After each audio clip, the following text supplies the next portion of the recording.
So really good to have you today on Zoom with us. And the last time I saw you, we were in Iparanga and then we were in Iguazu together. And happy to have you today to talk about your experiences. Yeah. Glad to be here. All right, I'm gonna start asking some basic questions. You ready? Fantastic. hmm Okay. What is your name? my name's Catherine. Where are you now? I am currently in IP Bio, so it's a animal reserve, somewhat around 20-minute drive from Iparanga, which is a small city in Brazil. And where are you from? So I'm originally from Shanghai, China, but I moved to Canada around when I was 14 years old, and then I moved to Boston for my high school years, um, and then I graduated college from St. Louis. Okay. What is your age now? I'm currently 22, just graduated from college.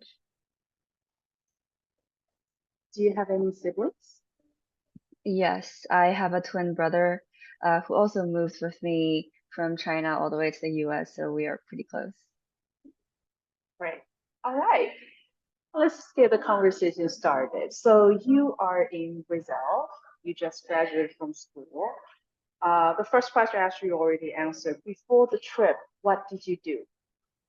Right. So I recently graduated from college with business and computer science at Washington University in St. Louis. So yeah, I've been basically a student for my entire life up until this point. Um, yeah, so it's been pretty exciting so far. Mm. All right. And after the trip, what will you do? So I'll start working, and it's gonna be my first full-time job. I am very excited because it's aligns very well with my major and what I've been studying so far. So it's gonna be an interesting transition from becoming a student to becoming a full-time working adult. Mm. Definitely exciting, very new chapter, right? Sort of like a Right, milestone to make your own living. Yeah. indeed.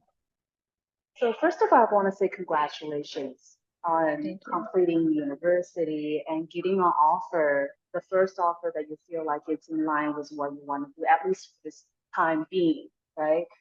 I am curious for people who usually get a job offer right after school. Also most companies require them to start right away. However, you have some time from when you graduate and from when you until when you need to go to work. And how much time do you have? Can you give me, you know, a date specific to a month so I understand how much time you have? Right, so I graduated end of December. Actually, maybe like middle of December, around 17th of December. And then I'll start working early August. So probably around the 7th or 8th of August. So that's more than half a year of just spending time with whatever I enjoy doing in life. So, Right. So it sounds like you have about 9 months right. between college time and the time that you start working. And if you could put a label on this time between, how would you like to call it? I mean, when I'm explaining it to other people, I call it a gap semester because that's easier to kind of communicate what I'm doing here with other students who might still be in college. Um, but I guess personally, I would see it as a time to relax and enjoy my own company in a way. Right. Yeah. So if you just call it to your, if you are your own audience and you need to label it to tell yourself, what would that label be to describe the time that it's relaxing, it's for yourself? Specific term. Mm, I would say we're more like a vacation. A Cause vacation. yes, cause it's definitely not stressful. I don't have an agenda. I don't have a schedule. Um, so it's just doing whatever I enjoy doing. So in that regard, for me, I feel like it would be more of like a vacation. Right. Yeah. It's actually quite interesting to hear, to have this point, have this. It's quite interesting for us to come to this point where we actually struggle to find the words to label this time of your life, right? And Right, sometimes it's easier for other people to comprehend. We can use the language that's suitable for them.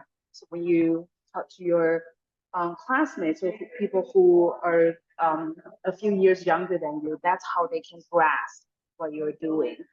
And you right, have a different word for yourself. And I noticed that you thought about it for a while. And this is definitely not a typical vacation that we actually use, right? Vacation is I am doing something and in between I take a pause of doing that thing.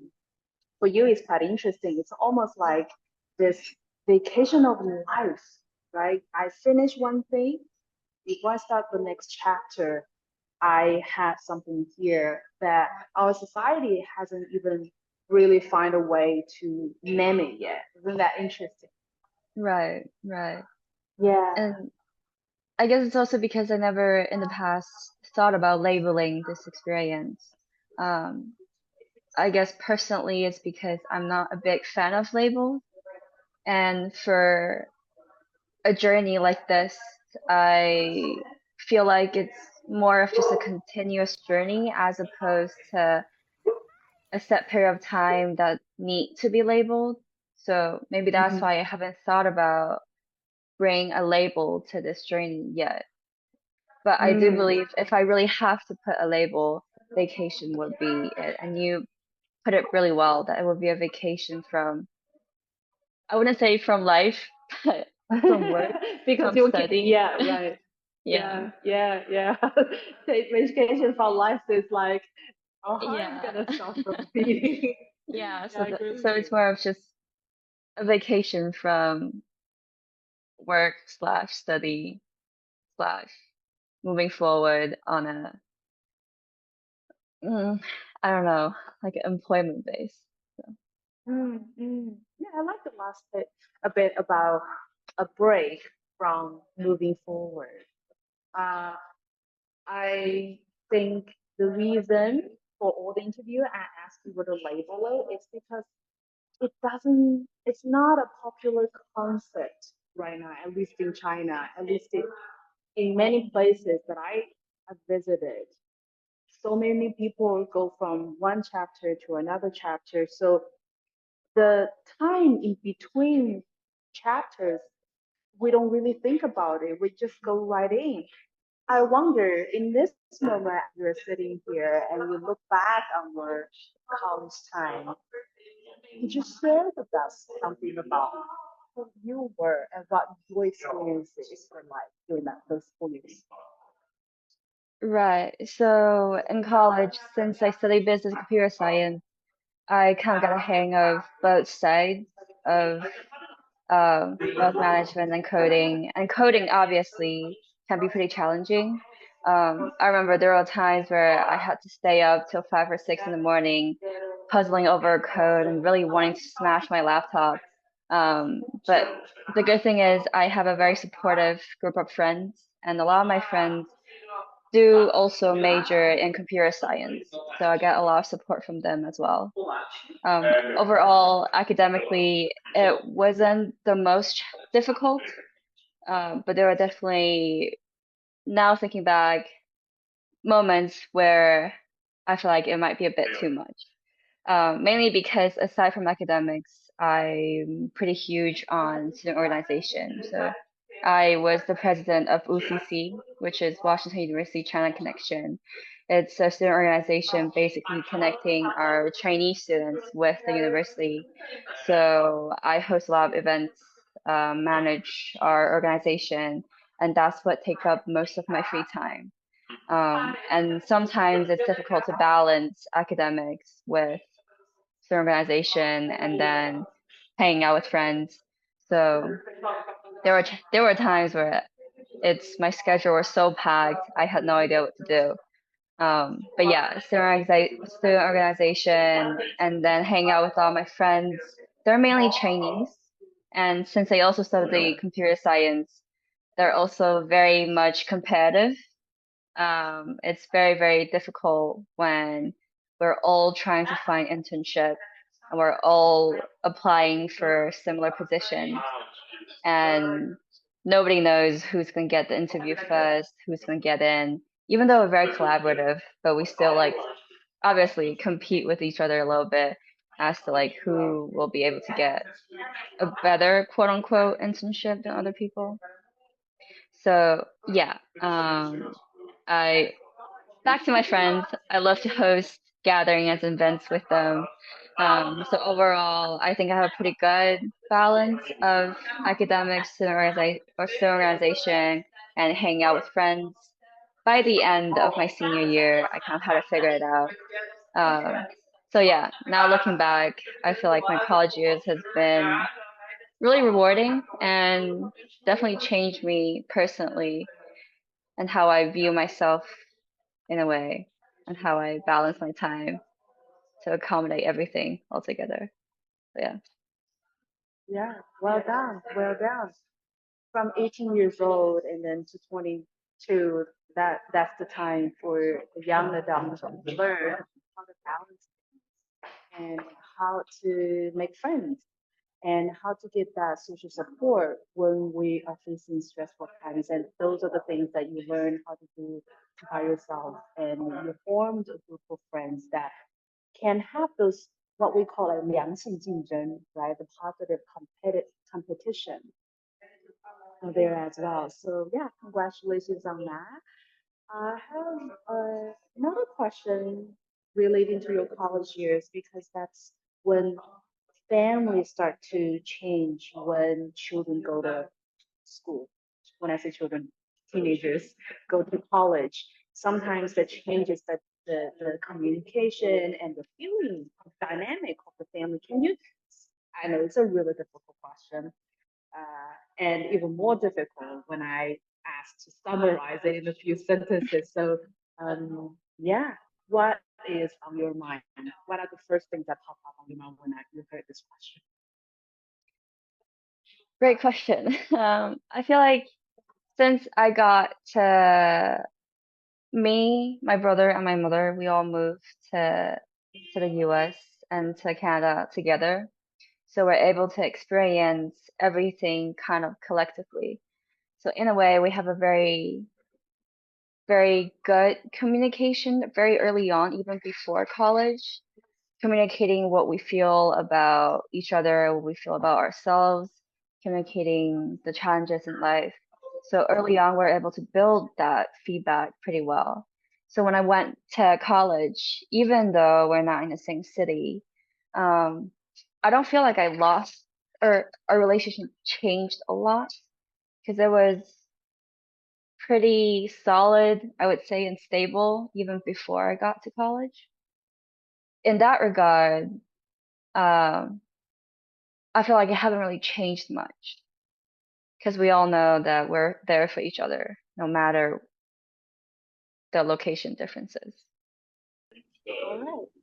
So thank you for sharing with us who you were when you were in college. I think it takes a lot of strength for a young adult to go against the social expectation. At least here, I think in China, in Asia particularly, we're supposed to move forward, right? Our slogan is go faster, stronger, and higher, right? And you're actually taking a break and not being afraid to be left behind for a little bit. And so obviously, I assume that you want to take that time to experience life differently, travel, and relax.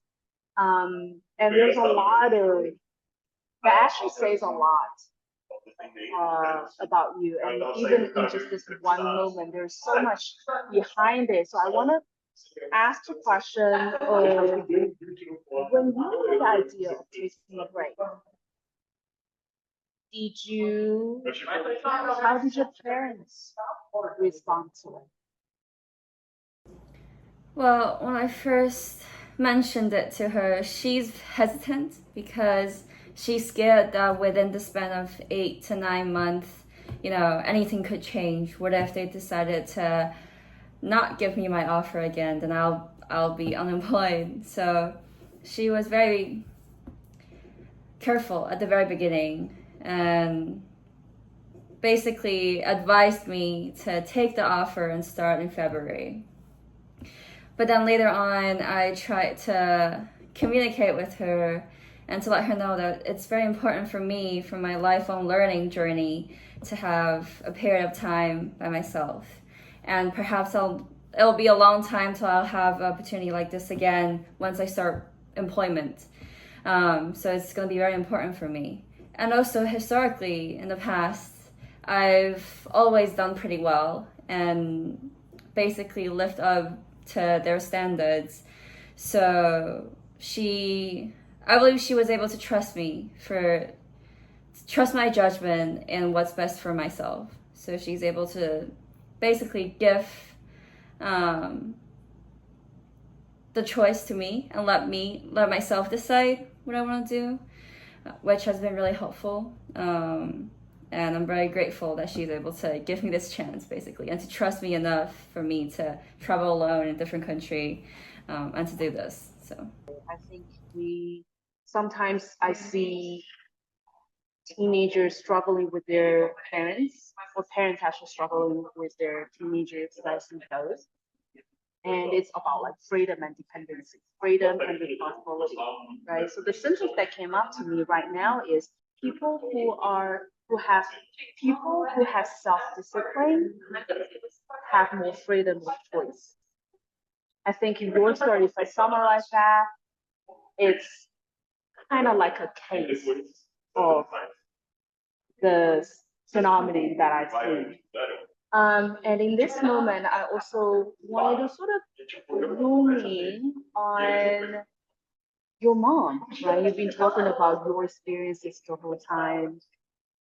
Mom is the person who gave us life, who provided that environment for you to become who you are, who's done so much, like for 22 years.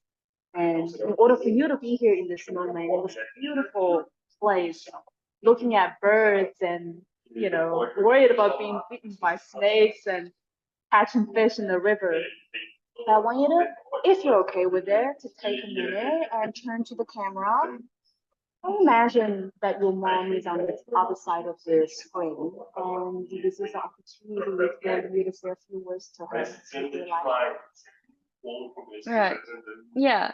Now that I'm thinking about it, is it okay if I say it in Chinese because it's much better for her in that regard, so she doesn't have to translate? Perfect. Okay. Let me think about it a little bit more.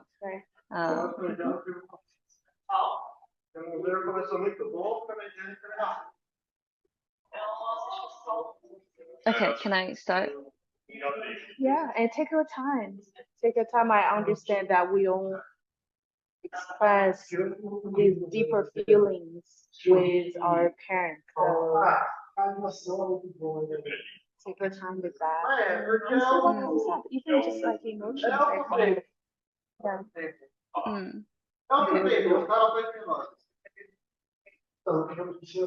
Okay. I'm ready. I don't know. It feels a little bit cheesy, but I'm trying to think about what I would say.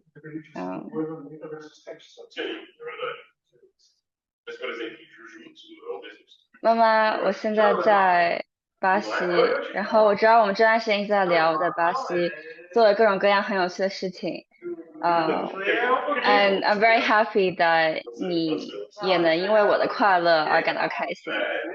然后我想说，非常感谢你给我这样的机会，可以来巴西去做我自己喜欢的事情。我知道你其实每天都很担心我的安全问题啊，然后希望我可以早点回家。and I definitely 我也很想你，然后我很希望可以在这儿的时间，我可以先看巴西怎么样，然后等以后等我工作差不多了，我可以和你一起来看我现在看到的风景。嗯，对呀，I'm grateful that you trust me enough for me to make this decision. 然后我想让你知道，我会把自己的安全放在第一位，然后我一定会在照顾好自己的同时，嗯，make sure that you you feel like you're also connected in my journey. So yeah, I love you. Stay safe, and I'll see you in less than a month. Okay. Great. All right. How are you feeling about the answer? Yeah. How are you feeling about like in that moment of just talking to your mom, over the camera? Yeah. I've never done it before over the camera, so it's interesting to do it with the camera. Yeah, nervous, but also it's good to get it out. And I find it a little bit more difficult to organize what I want to say. Maybe it's because I haven't done it enough. Maybe I should do it more often. But yeah. Yeah. That's I kind of put you on the spotlight, right? We go so deep in our emotional feelings and it is on camera, but take that time, maybe do it in private and see what comes up and what you want to say to your parents. I think they would love to know. Yeah, the different thoughts.